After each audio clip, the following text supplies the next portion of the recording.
Another morning in the hospital. So, looking forward to the CT scan to see what's going to happen. yeah. And then I'll get rid of this thing, which is torture.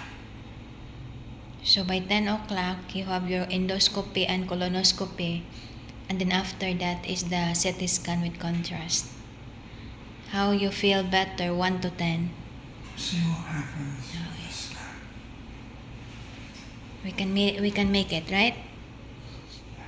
Well, we can squash whatever alien inside on the stomach.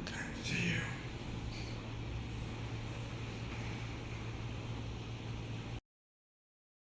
So it's a lot.